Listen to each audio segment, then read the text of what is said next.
It had been over a decade since Emily stepped foot in Thornridge, the village of her childhood haunted by memories she had long tried to forget. As dusk settled, she found herself standing on the edge of the village, dressed in a light gown that fluttered in the cold breeze. The once vibrant streets were now shrouded in a thick mist that seemed to have a life of its own, curling and whispering ominously around her feet. Abandoned houses lined the narrow lanes, their broken windows like hollow eyes watching her every move. The roof sagged under the weight of time and neglect, casting long, eerie shadows that seemed to twitch and shiver as if alive. Emily's heart pounded in her chest, each beat echoing the terror that pooled in her veins. She clutched the locket around her neck, the only remnant of happier times. The night was exceptionally dark, but it wasn't the darkness that unsettled her. It was the silence, interrupted only by her own hesitant footsteps and the soft rustle of leaves.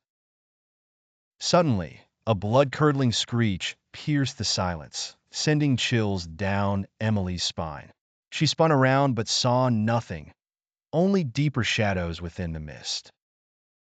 She quickened her pace, a growing sense of dread prickling her skin. From the corner of her eye, she caught glimpses of movement within the houses, silhouettes darting away as she approached, only to reappear in the next window, closer this time. Panic clawed at her throat. The forest surrounding the village loomed ominously, their trees gnarled and twisted, branches reaching out like skeletal hands. Strange creatures with glowing eyes lurked just beyond the tree line, their low growls vibrating through the air. Were they watching her? Hunting her? Emily stumbled, her gown snagging on a bramble. As she bent down to free herself, she felt a cold breath on her neck, followed by a whisper that sent her bolting upright. She broke into a run, her breath ragged, and feet pounding against the cobbled streets. An old well came into view, its stone walls slick with moss. She remembered playing there as a child, but now it felt like a portal to another world, a darker world. She could feel eyes upon her, unnatural eyes that seemed to pierce through her very soul. Desperate, she ran to the well and screamed into the abyss, hoping for an echo, a sign of life.